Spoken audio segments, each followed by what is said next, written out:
मैं अपने 20 साल के वर्ज़न को क्या एडवाइस दूँगा, जो कि मैंने बहुत डिफ़िकल्ट एक्सपीरियंसेस से उसको सीखा।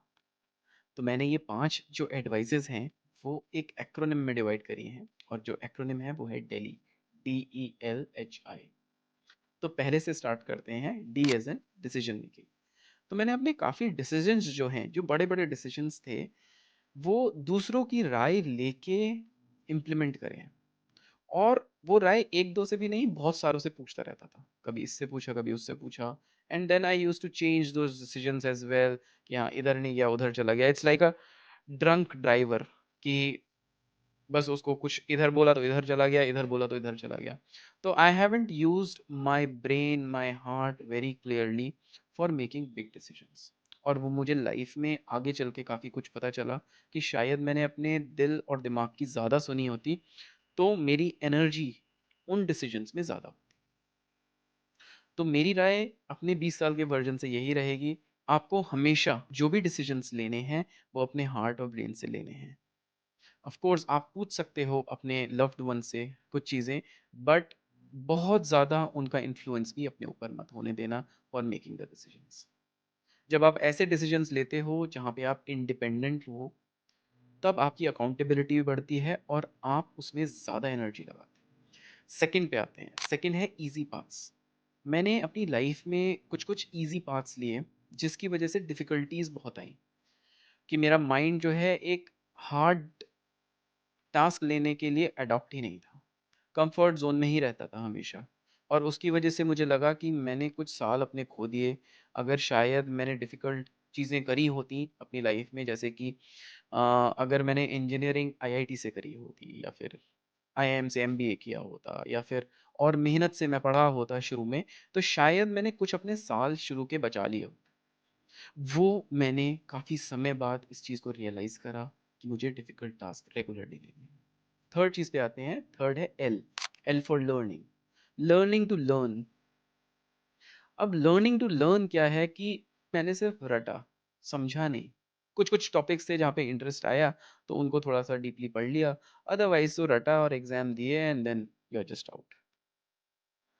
तो क्योंकि एक लर्निंग पता ही नहीं थी कि लर्न करना भी है, बस एग्ज़ाम्स पास करने हैं। तो अगर आप एग्ज़ाम पास करने के लिए सिर्फ पढ़ रहे हो, तो वो पढ़ाई तो मुझे नहीं लगता है, वो सिर्फ एक रटना है। और मुझे आज भी थोड़ा-सा इस चीज़ पे राय रहती है कि जब मैं अभी के भी स्कूल्स में देखता हूँ, तो काफ़ी पैटर्न थोड़ा-सा चेंज हो गया है, लेकिन बहुत ज़्यादा चेंज हुआ नहीं है, अभी भी वही रटना है, लिखना है and those kind of things are still happening.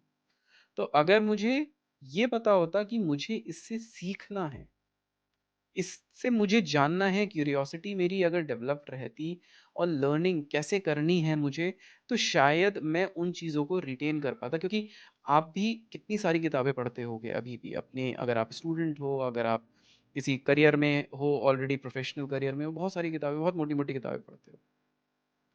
लेकिन लर्न कितना कर रहे हो उससे? सिर्फ पढ़ रहे हो एग्ज़ाम्स के लिए, टेस्ट पेपर दे रहे हो एग्ज़ाम्स के, दैट्स इट। तो learning to learn was the other thing which I would have done better in my early age. चौथी चीज पे आते हैं, वो है एच, एच यानी कि hide, hiding my failures.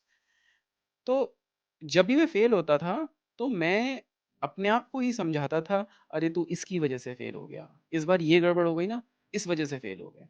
So I have always tried to find out the gaps in others, कि कोई कंडीशनल बाहर की चीज़ में प्रॉब्लम है, इस वजह से फेल हो गया, ना कि मेरी अपनी गलती। तो अगर ये वाली चीज़ अगर मुझे पहले पता होती कि मैं ये फेलियर जो है एक फीडबैक है, एक लर्निंग है मेरे लिए, तो मैं थोड़ा-सा और बेटर हो पाता। जैसे गीता में भी कृष्ण बोलते हैं कि आपके जो ईगो है, उसको बचाने में आपकी बुद्धि लगी हुई है। आपका इंटेलेक्ट लगा हुआ है उसको बचाने के लिए। ईगो पे हल्की-सी भी कोई आँच ना आ जाए, इसके लिए बुद्धि उसका काम करती रहती है, बुद्धि उसकी गुलामी करती है। तो जब बुद्धि उसकी गुलामी कर रही है, उसके लिए रीज़न्स ही ढूँढती रहेगी। वो रीज़न्स ही निकालती रहेगी उसके लिए कि इसकी इमेज खराब ना हो जाए। अरे! इसके पास पैसे नहीं थे ना इतने, तो वो अच्छे इंस्टीट्यूट से नहीं पढ़ पाया। इसके पास सही से सुविधाएँ नहीं थी। इसके पास वो किताब नहीं थी, उस दिन बारिश आ गई, वो बीमार था। XYZ हज़ारों रीज़न्स आप देखोगे अपनी लाइफ़ में हम खुद भी निकालते ही रहते हैं। तो बुद्धि जो है वही काम करती है, उसका काम ही है कि आपकी इमेज को बचा के रखना। And whatever reasons it will do its best to find it out.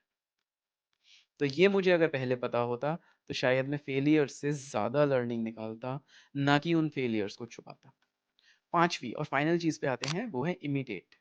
I for imitate. Imitate यानी कि उसको कॉपी करना, उसको प्योरली कॉपी करके पेस्ट कर लेना अपनी लाइफ में, तो ये मैं नहीं करता था। कुछ प्रूवन पाथ्स होते हैं, जैसे आपने किसी की स्किल देखी, he is quite skilled in that direction, कुछ उसको टेक्नोलॉजी में बहुत अच्छा आता है, या फिर उसकी कोई ऐसी स्किल है जो आपको अपने अंदर लेके आनी है, तो उसका एज़ इट इज़ आपको पाथ कॉपी कर लेना है। You don't have to think too much. तो मेरी लाइफ में जो है काफ़ी अच्छे-अच्छे लोगों से इंटरेक्शन हुआ है मेरा। और चाहे वो बुक्स के माध्यम से मुझे पता चल गया था कि हाँ, बुक्स में काफ़ी अच्छी नॉलेज है, then I used to read them, या फिर कभी कोई इंटरेक्शन हो गया या फिर वीडियोज़ देख ली। तो उस तरीके से मेरा एक एक्सप्लोरेशन वाला स्टेज हमेशा अच्छा रहा है। लेकिन बस वो एक्सप्लोरेशन वाला रहा है, इम्प्लीमेंटेशन वाला नहीं रहा है। तो जब मैंने उन चीज़ों को इम्प्लीमेंट करा, और इम्प्लीमेंट भी अपना दिमाग लगा के नहीं, एज़ इट इज़ जैसा था वैसे ही कॉपी कर लिया और पेस्ट कर दिया अपनी लाइफ में, then I found very good results. तो मैं अपने 20 साल के वर्जन को यही बोलूँगा कि आपको अगर कोई बहुत इंस्पायरिंग लग रहा है, तो उसके पूरे के पूरे लाइफ़स्टाइल को एज़ इट इज़ कॉपी करने की कोशिश करो। Copy for some time, if you find कि हाँ, ये सही चल रहा है, then you will be able to master that. तो ओवरऑल ये 5 चीज़ें हैं जो मैंने बहुत डिफ़िकल्टी से सीखी, और मुझे लगता है मेरे 20 साल के वर्ज़न को ये पता होता, और शायद अगर आपकी भी एज 20s में है और आपको इसमें किसी से भी रिलेट होता है, तो do let me know in the comments. I will see you next time. Thank you for watching and I love you.